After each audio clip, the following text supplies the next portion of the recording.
வணக்கம் நேர்களே, நாள்தோறும் நல்ல பல விடயங்களோடு உங்கள் இல்லைத்திரை நாடி வருகிற வணக்கம் தாய்னா நிகழ்ச்சியிலே இன்றைய தினமும் சந்தித்திருக்கின்றோம்.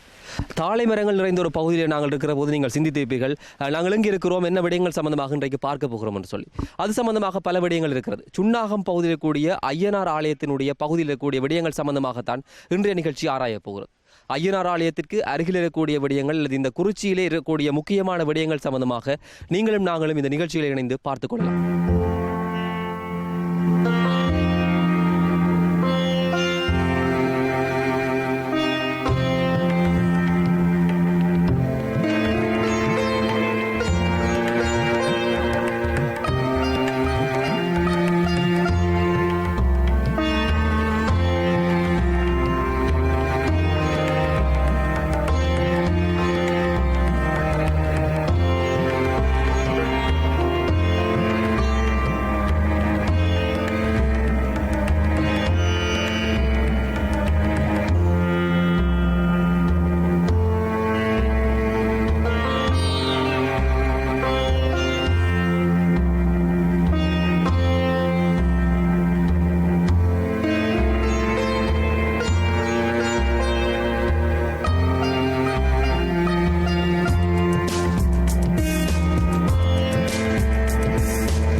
சரணர்களே, இந்த ஆலயம் சம்பந்தமாக சுன்னாகம் தாளையடி ஐயனார் ஆலயத்தினுடைய வரலாறுகள், இந்த ஆலயத்தினுடைய தோற்றுவாய்கள் சம்பந்தமாக இந்த ஆலயத்தினுடைய பிரதான பூசகர் பாலா ஐயாவோடு பேச போகிறோம். வணக்கம் ஐயா. வணக்கம். இந்த ஆலயத்தினுடைய தோற்றம், இந்த ஆலயத்தினுடைய பெயர் வர காரணம் அல்லது இந்த இடத்தினுடைய சிறப்புகள் சம்பந்தமாக நாங்கள் பார்வையை செலுத்தலாம். இந்த ஆலயம் கந்தரோடையை கதிர்கொட புராதன ராஜதானியாக இருந்தது. அந்த ராஜதானியிலே கதிரமலை வெள்ளிமலை என்கின்ற இரு பெருநகரங்கள் இருந்ததாகவும், அதிலே வெள்ளிமலையை சுன்னாகம் என்று நாங்கள் அழைத்து வருகின்றோம். சுல் சக நகம், சுல் என்றால் வெள்ளியும், நகம் என்றால் மலை என்பதும் பொருள். வெள்ளிமலை என்கின்ற சுன்னாகத்திலே எழிலார்ந்த வயலும் வயல் சார்ந்த மருத நிலப்பரப்பிலே இன்றைக்கு 1100 ஆண்டுகளுக்கு முன்பு இங்கே வாழ்ந்த அடியவர்களால் உழுதுண்டு வாழ்கின்ற பொழுது பூமிக்கடியிலே இருந்து விக்கிரகஸ்வரூபமாக கிடைக்கப்பட்ட ஐயனாரை தாளையும் மரதமும் சேர்ந்த நிழலில் வைத்து பொங்கல்கள், பூஜைகள், வழிபாடுகள் ஆற்றப்பட்டு காலப்போக்கில் வளர்ச்சி அடைந்து 1905 அளவுகளில் இங்கு பிரதான முதலாவது கும்பாபிஷேகம் வேதாரண்யத்திலிருந்து வந்த சைவ சிவாச்சாரியார்கள் நிகழ்த்தப்பட்டது. தொடர்ந்து இந்த ஆலயத்திலே மக்களுடைய பாரம்பரிய சம்பிரதாய சடங்கு வழிபாடுகளின் மத்தியில் வேள்வி என்கின்ற கிரியை, வேள்வி என்கின்ற வழிபாடு நடைபெற்றது. அது காலப்போக்கில் 1954ஆம் ஆண்டளவில் அறிஞர்களாலும் ஆன்றோர்களாலும் அந்த வேள்வி மனிதநேயமற்ற ஒரு செயல், அதை செய்வது மிக தவறு என்று அதை வேள்வி நிறுத்தப்பட்டது. தொடர்ந்து இங்கே பிராமண சிவாச்சாரியார்கள் நைமித்திய உற்சவங்களையும் நித்திய உற்சவங்களை இந்த ஆலயத்தினுடைய அலங்காவர்களாகவும் பரம்பரை பூஜைகளாக வம்சத்தவர்கள் பூஜைகள் செய்து கொண்டிருக்கிறார்கள். நாங்கள் ஆலயம் சம்பந்தமான வரலாறு பார்த்திருக்கோம். சுன்னாகத்திலே முக்கியமான சில இடங்கள் சம்பந்தமாகவும் நாங்கள் பார்த்தாக வேண்டும். அப்படியான இடங்கள் இங்கே எவை இருக்கிறது? சுன்னாகத்திலே புராதன தொடர்புடையதாக நாங்கள் எல்லோரும் அறிந்த ஒன்று, இப்போ சிங்களத்திலே கதிரகொட புராதன ராஜதானி என்று பெயர் பலகையிட்டுள்ளார்கள். கந்தரோடையிலே புதைபொருளாராய்ச்சி நிலையம் உள்ளது. அங்கே உக்ரராய சிங்கன் மன்னன் ஆட்சி செய்ததாகவும், மாரித புரவிக வள்ளியை கடிமணம் செய்த தலமாக சுன்னாகம் கதிரமலை சிவன் கோயில், அந்த சிவன் கோயிலே உக்ரராய சிங்க மன்னனுக்கும் மாரித புரவிக வள்ளிக்கும் திருமணம் நடந்ததாக யாழ்ப்பாண வைவமாலை சொல்லுகின்றது. எனவே அத்துடன் சுன்னாகத்திலே முன்னொரு காலத்திலே பிரபல்யமான சந்தை இருந்தது. அந்த சந்தையை மேலத்தேவர்கள் நிறுவினார்கள். சரி, இந்த ஆலயத்தினுடைய வரலாறுகள் சம்பந்தமாக நாங்கள் பார்த்திருக்கிறோம். சரி, இந்த பகுதியிலே ஐயனார் கோவிலடி அல்லது இந்த தாளையடி பகுதியில் இருக்கக்கூடிய மக்கள் சம்பந்தமாக அவர்களுடைய ஜீவனோபாயம், அவர்களுடைய வாழ்க்கை முறைகள் சம்பந்தமாகவும் நாங்கள் சில விடயங்களை கேட்டு தெரிந்து கொள்ளலாம். சுன்னாகம் ஐயனார் கோவில் வீதி தாளியடி என்கின்ற பிரதேசத்திலே மக்களுடைய ஜீவனோபாயம், விவசாயம், வேளாண்மை ஒரு முக்கியமான இடத்திலே வகிக்கின்றது. அன்று தொட்டு இன்று வரை இந்த ஐயனார் பெருமாளுடைய சன்னிதானம் எழுந்தருளியுள்ள பூமியே காணியே ஒரு விவசாய நிலம். இந்த ஆலயத்தை சுற்றியுள்ள ஆலயத்திற்கும் சேர்மதியான ஏராளமான காணிகள் உள்ளன. மக்கள் ஜீவனோபாயமாக இந்த சூழலிலே வாழ்கின்றவர்கள் விவசாயத்தை எண்ணியே உள்ளார்கள். ஆனால் அவர்கள் தற்சமய நவீன சூழலுக்கேற்ற கல்வித்தகமையிலேயோ தொழில் தகமையிலேயோ உயர்ந்தவர்களாக இருக்கின்ற பொழுதும் இந்த பூமிக்கே உரியதாகிய விவசாயத்தை கைவிடாமல், வேளாண்மையை கைவிடாமல் தொடர்ந்தும் இந்த விவசாயத்தை நடார்த்தி எல்லோருக்கும் ஒரு உணவளிக்கின்ற ஒரு பாரம்பரியத்திலேயும் கூட்டு குடும்ப வாழ்க்கையிலேயும் விட்டு விலகாதவர்களாக எங்களுடைய இந்த சுன்னாக நிலப்பரப்பிலே ஐயனார் கோவிலியை சார்ந்தவர்கள் அன்பாகவும் பண்பாகவும் வேளாண்மையை முதன்மையாக கொண்டு கூட்டு குடும்பமான ஒரு இல்வாழ்க்கையை நடத்தி வருகின்றது பெருமைக்குரிய விடயமாக நாங்கள் பெருமையாக சொல்லிக் கொள்கின்றோம். வேளாண்மை செய்து இந்த உழுதுண்டு வாழ்கிற இந்த மக்கள், அற்புதமான மக்கள் வாழ்கிற இந்த பூமியில் இருக்கக்கூடிய ஐயன் அருள் எங்களுடைய நேர்களுக்கும் கிடைக்க நாங்கள் இந்த வேளையை பிரார்த்தித்துக் கொண்டு இறுதியாக ஒரு வினாவோடு நாங்கள் ஐயாவை சந்திக்கிறோம். இந்த மார்கழி மாதம் என்று சொன்னாலே அதிகமாக இந்த ஐயப்பன் சம்பந்தப்பட்ட விரதங்கள் இருக்கிறது. 48 நாட்களை கொண்ட ஒரு விரதம், பல நல்ல விதிமுறைகளோடு அனுஷ்டிக்கப்படுகிற விரதம், மாலை அணிகிற நிகழ்வுகள் எல்லாம் இடம்பெறுகிறது. இவைகளுடைய விளக்கங்கள் சம்பந்தமாக நாங்கள் ஐயாவோடு பேசலாம். இந்த 48 நாட்கள், அதே போல இந்த மாலை அணிகின்ற விடயங்கள் சம்பந்தமாக. மேலும் இந்த எங்களுடைய சன்னிதானத்திலே கடந்த பல ஆண்டுகளாக மனிதனை மனிதனாக வாழ்வித்து வாழ்வாங்க வாழச் செய்கின்ற விரத நெறிகளிலே ஒன்றாகிய ஐயப்ப விரதம் மிக சிறப்பாக கோலாகலமாக நடைபெற்று கொண்டிருக்கின்றது. அந்த விரத நோன்பின் பிரகாரம் ஒரு மனிதன் 48 தினங்கள் தன்னை ஒரு தெய்வமாக, ஒரு இறைவனுடைய பரிபக்குநிலைக்கு ஆளாகக்கூடிய முறையிலே பரசுராமருடைய நெறிமுறையிலே கூறப்பட்ட விரத அனுஷ்டானங்களை கடைப்பிடித்து தீர்த்த யாத்திரையாக சபரிமலை செல்கின்ற வைபவம் இங்கே காலாதி காலமாக நடைபெற்று கொண்டிருக்கின்றது. இன்று கூட மாலையிலே இங்கே பூஜைகளுக்கு ஏற்பாடுகளும் நடந்து கொண்டிருக்கின்றன. மனிதன் தன்னுடைய வாழ்விலே சுகபோகங்களை தியாகித்து அவருடைய அன்பு என்கின்ற நெறியிலேயும் பிரம்மச்சரியத்தையும் கடைப்பிடித்து வாழ்வாங்கு வாழ்ந்து அவருடைய வாழ்க்கையினுடைய பலன் நிறைவானதாகவும் நிறைமங்கலமாகவும் அவருடைய குறிக்கோள் இறைவனோடு இரண்டரை கலந்து முக்தி அடைய வேண்டும், எல்லோரும் பரமாத்மாவோடு ஒன்றிணைய வேண்டும் என்கின்ற உன்னதமான தத்துவத்தை எடுத்துச் சொல்கின்ற விரதம் இங்கே தொடர்ந்து பன்னெடுங்காலமாக நடைபெற்று கொண்டிருக்கின்றது. இங்கிருந்து தீர்த்த யாத்திரையாக நிறைய அடியவர்கள் சபரிமலை நோக்கி புறப்படுகின்றது பெருமைக்குரிய விஷயம் என்பதையும் கூறிக்கொள்கிறோம். சரி, அற்புதமான இந்த வேளையில் இந்த ஆலயம் சம்பந்தமாக பல விடயங்களை, அதே போல எங்களுடைய நேர்கள் இருக்கக்கூடிய இந்த ஐயப்பன் விரதம் சம்பந்தமான பல நல்ல நெறிமுறைகள் சம்பந்தமாக எங்களோட கருத்து பகிர்ந்த ஐயா அவர்களுக்கு எங்களுடைய நேர்கள் சார்பிலும் எங்களுடைய IBC தமிழ் சார்பிலும் எங்களுடைய நன்றிகளை நாங்கள் சொல்லிக் கொள்கின்றோம்.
ஐயனார் கோவில் பகுதியில் இருக்கிற முக்கியமான விடயங்கள் சம்பந்தமாக நாங்கள் இன்றைய தினம் நிகழ்ச்சிகளை பார்த்து கொண்டிருக்கிறோம்.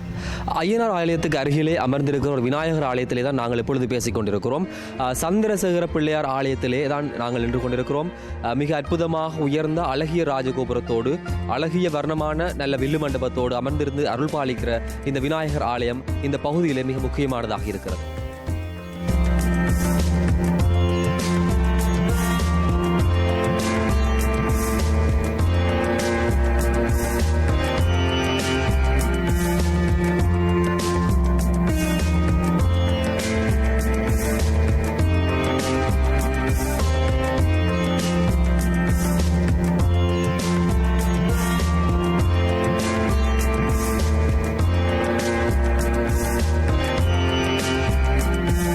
இந்த பகுதியிலே மிக அற்புதமாக அமர்ந்திருக்கிற ஐயனார் ஆலயத்தினுடைய பகுதிக்கான பெயர் வருவதற்கு காரணமாக இருக்கக்கூடிய ஒரு இடத்திலே தான் நாங்கள் இருக்கிறோம். தாளையடி என்கிற பெயர் வருவதற்கு காரணமான பகுதி தான் இது. தாள மரங்கள் நிரம்பப்பெற்ற இந்த பகுதியிலிருந்து தான் இந்த ஐயனாருடைய விக்கிரகம் விவசாயத்தின் போது அகழ்ந்தெடுக்கப்பட்டதாக வரலாறுகள் சொல்கிறது. அது மட்டுமல்ல, வான் உயர வளர்ந்திருக்கிற இந்த மருத மரங்கள் இந்த ஆலயத்துக்கு வரப்பு சேர்க்கிறது. அது மட்டுமல்ல, இந்த விவசாய பூமியில மிக முக்கியமான குளங்களை எங்களுடைய முன்னைய மன்னர்கள் கட்டியதாக வரலாறுகள் சொல்றாலும் அற்புதமான இந்த ஆலயத்திற்கு இந்த அழகு சேர்க்கிற அல்லது இந்த வயல்களுக்கு வனப்பு தருகிற மிக ஒரு இடமாக இந்த குளமும் அமைந்திருக்கிறது.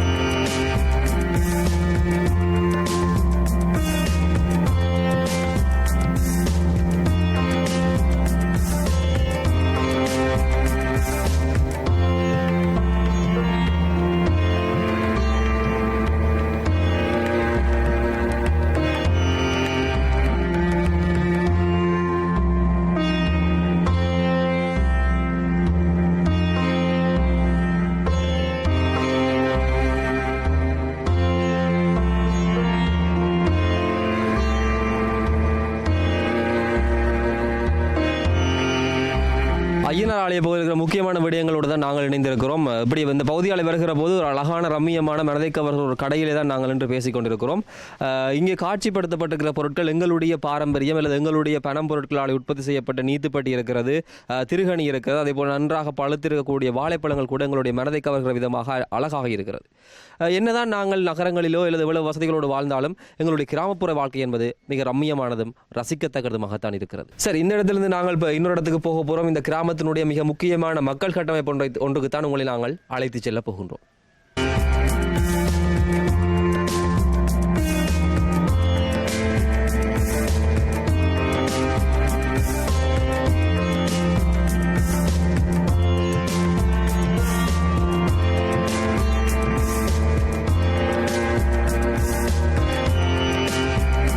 முன்பு நாங்கள் குறிப்பிட்ட அந்த மக்கள் கட்டமைப்பு தான் இது.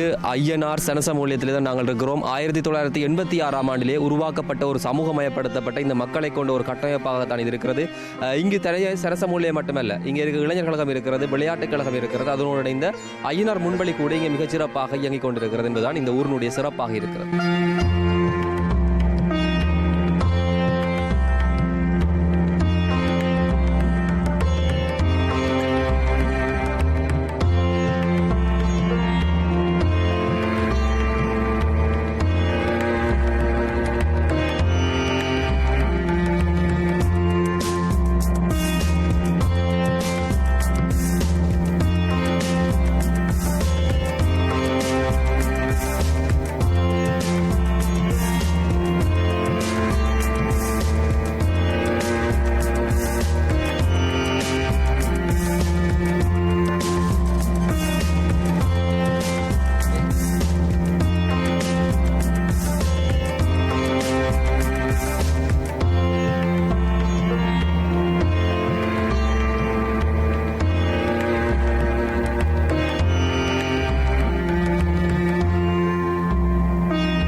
வணக்கம் நேயர்களே, உலகத்தின் எந்த மூலையிலே நீங்கள் இருந்தாலும் உங்களுக்கு எங்களுடைய தாய் நாட்டினுடைய பிரதேசங்களை காட்சிப்படுத்துகின்ற நிகழ்ச்சியாக இருக்கக்கூடிய வணக்கம் தாய்நாடு நிகழ்ச்சியிலே இன்றைய நிகழ்ச்சியின் இந்த பாகத்திலே உங்களை சந்திப்பதிலே மிக்க மகிழ்ச்சி. வளமையாக நாங்கள் காட்சிப்படுத்துகின்ற ஒவ்வொரு இடங்களும் உங்களுக்கு உங்களுடைய தாய் நாட்டினுடைய நினைவுகளை மீள மீள ஞாபகப்படுத்தி கொண்டிருக்கும் என்று நாங்கள் நம்புகின்றோம். அந்த வகையிலே இன்றைய தினம் நாங்கள் எங்களுடைய வணக்கம் தாய்நாடு நிகழ்ச்சியிலே காட்சிப்படுத்துவதற்காக உங்களை அழைத்து வந்திருக்கின்ற இடம் இந்த காலத்திலும் சரி வரலாற்று காலத்திலும் சரி தன்னுடைய முக்கியமான வகிவங்கை எங்களுடைய சமூகத்தின் மீது வழங்கி கொண்டிருக்கக்கூடிய யாழ்ப்பாண ராஜ்யத்தினுடைய தலைநகரமாக இருந்திருக்கக்கூடிய நல்லூர் ஆலயத்தினை சூழ்ந்து இருக்கக்கூடிய பகுதிகளையும் தான் நாங்கள் இன்றைக்கு பார்க்க அதிலும் குறிப்பாக நல்லூர் கோயில் வீதியிலே அமைந்திருக்கின்ற பின் வீதியினுடைய இருக்கின்ற சில முக்கியமான இடங்களை தரிசிப்பதற்காக நாங்கள் உங்களை அழைத்துச் செல்கின்றோம். வாருங்கள், தொடர்ந்தும் பயணிக்கலாம்.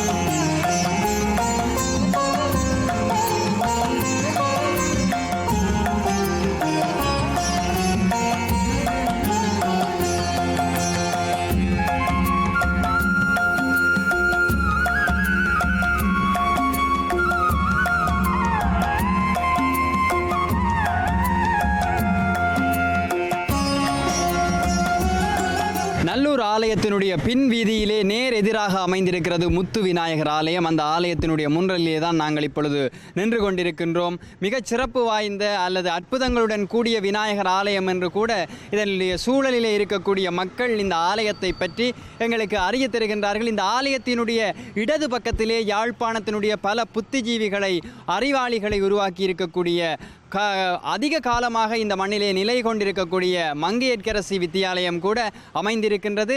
இந்த நல்லூரினுடைய பின்வீதி ஆன்மீகத்தில் மட்டுமல்ல அறிவியல் துறை சார்ந்த அமைப்புகளையும் தன்னுள்ளே உள்வாங்கியதாக காணப்படுகின்றது.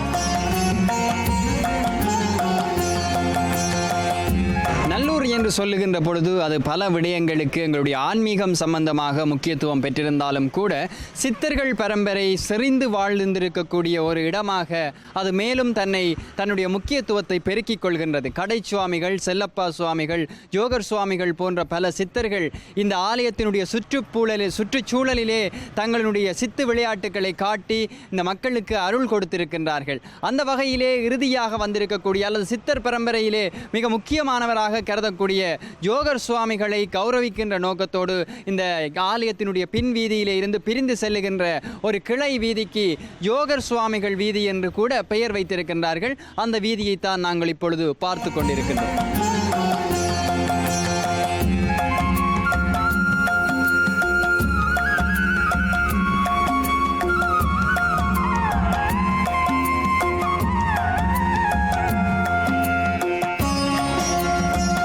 நல்லூர் சூழல் என்று சொன்னாலே சைவ சமயத்தினுடைய முக்கியத்துவம் வாய்ந்த பிரதேசங்களையும் மையங்களையும் அமைப்புகளையும் நாங்கள் பார்க்கக்கூடியதாக இருக்கிறது. அந்த வகையிலே தான் நாங்கள் இப்பொழுது நின்று கொண்டிருக்கக்கூடிய பருத்தித்துறை வீதியும் கோயில் வீதியும் சந்திக்கக்கூடிய இந்த சந்தியிலே அமைந்திருக்கின்ற ஆதீனமும் அப்படிப்பட்ட சைவ சமயிகளுக்கு மிக முக்கியத்துவம் வாய்ந்த ஆதீனம்தான். அதுதான் திருஞான சம்பந்தர் குருமூர்த்தி ஆலயமும் அதை சூழ இருக்கின்ற அதன் அருகிலே இருக்கின்ற ஆதீனமும். அந்த ஆதீனத்தினுடைய பழைய அமைப்பும் புதிய தோற்றமும் இப்பொழுது அருகருகிலே அமைக்கப்பட்டு மிகுந்த கம்பீரமாக எங்களுக்கு காட்சி தந்து கொண்டிருக்கின்றது. அந்த ஆலயத்தை தான் நாங்கள் இப்பொழுது பார்த்து கொண்டிருக்கின்றோம்.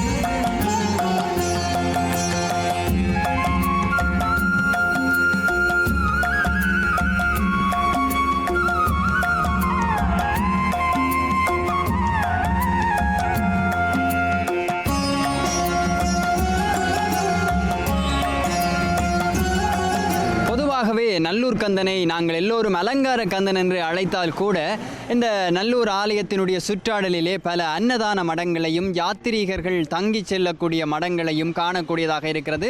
பல மடங்கள் அமைந்திருந்தாலும் நாங்கள் இப்பொழுது உங்களுக்கு காட்சிப்படுத்தி கொண்டிருக்கக்கூடிய இந்த பின் வீதியிலே இருக்கக்கூடிய நாகபூசணி மூத்த தம்பி மடத்தின் முன்றலிலே தான் நாங்கள் இப்பொழுது நின்று கொண்டிருக்கின்றோம். குறிப்பிட்டு சொல்ல வேண்டிய ஒரு விடயம், நல்லூரினுடைய உற்சவ காலங்களின் போது இங்கு வருகை தந்து தங்களுடைய நேர்த்தி கடன்களை நிறைவேற்றுகின்ற அங்க பிரதட்சணம் செய்கின்ற அடியவர்களுக்கு காலை வேளையிலே சூடான தேநீர் முதலிய உணவுகளை வழங்கக்கூடிய ஒரு மண்டபமாகவும் ஒரு மடமாகவும் இந்த நாகபூசணி மூத்த தம்பி மடம் காணப்படுகின்றது.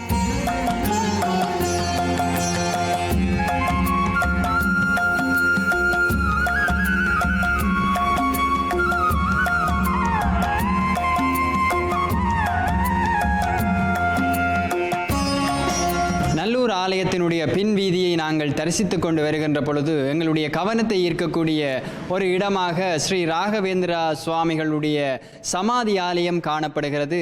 1989ஆம் ஆண்டு நிர்மாணிக்கப்பட்டதாக அறிவிக்கப்படுகின்ற இந்த ஆலயத்தினுடைய அமைப்பு மிகுந்த பக்தி பூர்வமாகவும் காண்போரை கவரக்கூடிய ஒரு இடமாகவும் இருக்கிறது.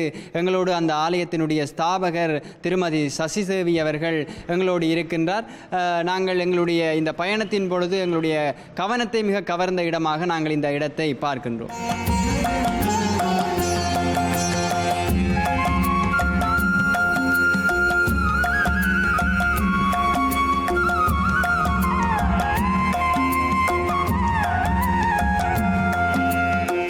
யாழ்ப்பாணம், அதிலும் குறிப்பாக நல்லூர் என்று சொன்னால் ஆன்மீகத்தை மட்டுமல்ல தமிழை வளர்க்கக்கூடிய ஒரு கேந்திர முக்கியத்துவம் வாய்ந்த மையமாகத்தான் காணப்படுகின்றது. அந்த வகையிலே நாங்கள் இன்றைய நிகழ்ச்சியிலே காட்சிப்படுத்தி கொண்டிருக்கக்கூடிய நல்லூரினுடைய பின் வீதி கூட தமிழை வளர்க்கக்கூடிய ஒரு முக்கியமான இலங்கையிலே மிகவும் புகழ்பெற்ற ஒரு நிறுவனத்தினுடைய அமைவிடமாக அமைந்திருக்கின்றது.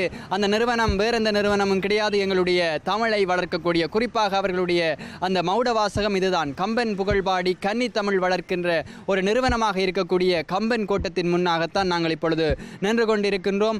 கம்பபாரதி இலங்கை ஜெயராஜ் அவர்களுடைய அயராத முயற்சியிலே உருவாகிய இந்த கோட்டம் இங்கு மட்டுமல்ல, இலங்கையினுடைய தலைநகரமாக இருக்கக்கூடிய கொழும்பிலும் கூட தன்னுடைய தமிழ் பணிகளை மிகுந்த சர்வதேச தரத்திலே முன்னெடுத்து வருகின்றமை குறிப்பிட்டு சொல்லக்கூடிய ஒரு விடயமாக இருக்கின்றது.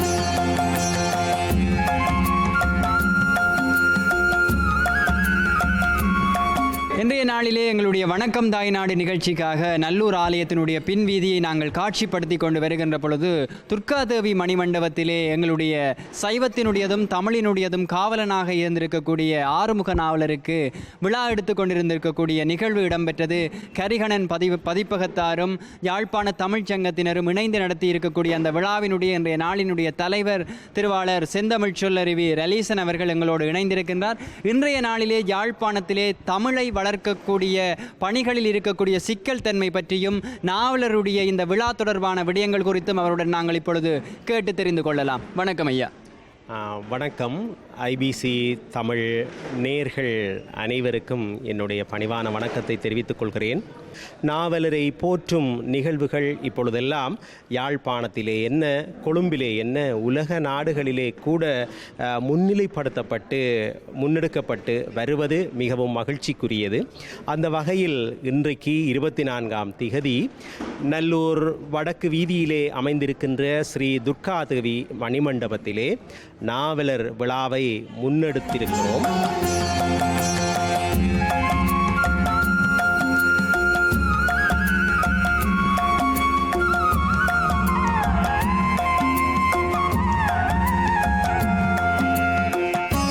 ஸ்ரீமதி ஷாலினி வாகீஸ்வர சர்மா அவர்கள் ஒரு நாட்டிய விருந்தை நல்கினார். அவர் வேறு யாரும் அல்ல, யாழ்ப்பாண பல்கலைக்கழகத்தினுடைய முதலாவது இந்து நாகரிகத்துறை பேராசிரியர் என்கின்ற பெருமைக்குரிய அமரர் பேராசிரியர் கைலாசநாத குருக்களுடைய பெயர்த்தி தான் அவர்.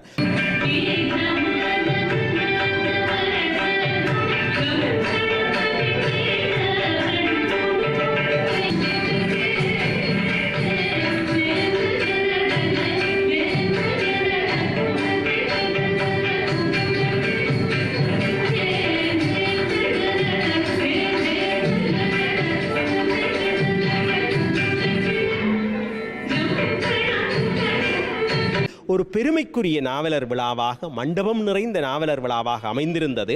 அதில் எனக்கு இன்னும் ஒரு மகிழ்ச்சியான விடயம் என்னவென்றால், நாவலருடைய வழித்தோன்றல்கள் இன்றைக்கும் நாவலர் கலாசார மண்டபத்திற்கு அருகிலே வாழ்கிறார்கள். அவர்களுடைய வீட்டிலே நாவலர் பயன்படுத்திய கண்டிகை, அதாவது உருத்திராக்கம் மாலை இருக்கிறது, அவர் பயன்படுத்திய கண்ணாடி இருக்கிறது, அவருடைய பூசை பொருட்கள் இப்பொழுதும் பாதுகாக்கப்படுகின்றன. சைவத்தையும் தமிழையும் பாதுகாக்கக்கூடிய வகையிலே நாங்கள் செயற்பாடுகளை முன்னிலைப்படுத்தி செல்ல வேண்டும் என்கின்ற ஒரு தொனிப்பொருளிலே இந்த விழா இன்றைக்கு இடம்பெற்றிருக்கிறது. அந்த செய்தியை இன்றைக்கு ஐபிசி தமிழ் உலகமெங்கும் எடுத்துச் செல்கிறது என்கின்ற வகையில் நாங்களும் பெருமை அடைகிறோம். இன்றைய நாவலர் விழா பற்றி மிக சிறப்பான ஒரு அறிமுகத்தையும் விளக்கத்தையும் எங்களுக்கு தந்திருக்கக்கூடிய ஐயா அவர்களுக்கு நன்றி.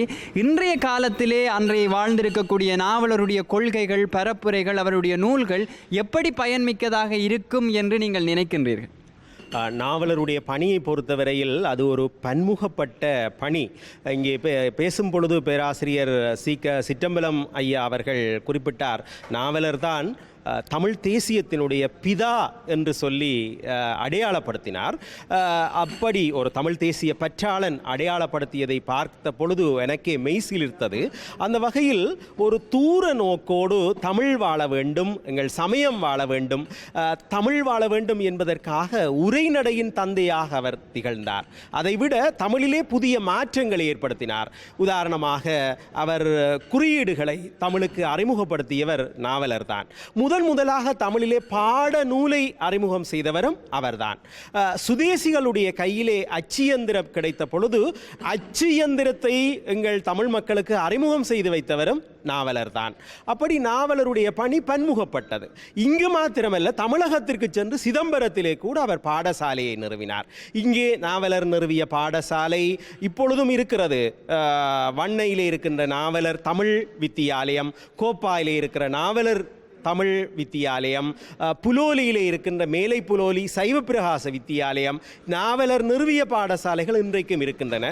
நாவலரை தொடர்ந்து அவர் வழியை பின்பற்றி பெரியவர்கள் பாடசாலைகளை நிறுவினார்கள். ஆங்கில மொழி மூலம் எங்கள் பிள்ளைகள் படிக்க வேண்டும் என்கின்ற வேணவா கூட நாவலரிடம் இருந்தது. அப்படி சமய பணி, சமூக பணி, தமிழ் பணி, பண்பாடு காக்கின்ற பணி என்று நாவலர் பன்முகப்பட்ட பணியை செய்திருக்கிறார்.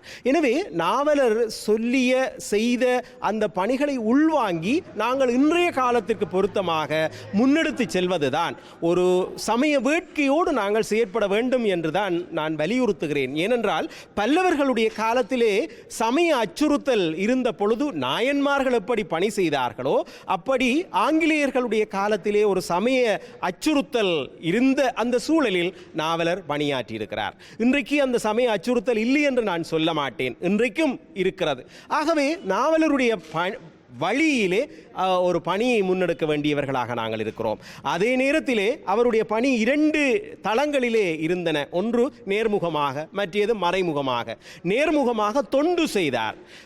தொண்டு செய்து தமிழ் தொண்டினூடாக, சமய தொண்டினூடாக, சமூக தொண்டினூடாக அவர் தொண்டு செய்து பணியாற்றினார். எதிர்முகமாக கண்டனம் செய்தார். கண்டன பிரசுரங்களை வெளியிட்டு அவர் சமயத்தை காத்தார். நாவலர் இல்லாவிட்டால் இந்த மண் சமய ரீதியாக சிதைவுற்றிருக்கும், தமிழ் ரீதியாக சிதைவுற்றிருக்கும்.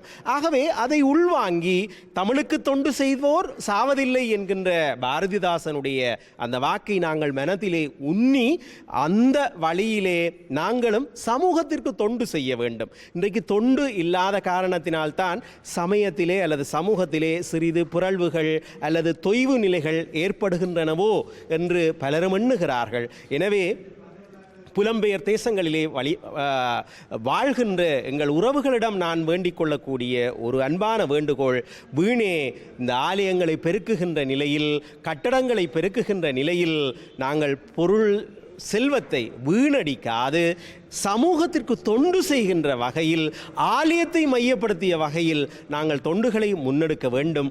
அதனூடாக எங்கள் தேசியத்தை நாங்கள் நிலைநிறுத்த வேண்டும். அதனூடாக எங்கள் மொழியை, எங்கள் உணர்வை, எங்கள் பண்பாட்டை, எங்கள் சமயத்தை காப்பதற்கு எல்லோரும் ஒன்றிணைய வேண்டும். யாழ்ப்பாண தமிழ்ச்சங்கமும் இந்த விடயத்திலே உங்களோடு கரம் பற்றுவதற்கு தயாராக இருக்கிறது என்கின்ற ஒரு நல்ல செய்தியையும் தெரிவித்து இந்த வாய்ப்பிற்கு நன்றி கூறி விடைபெறுகிறேன். நன்றி, வணக்கம்.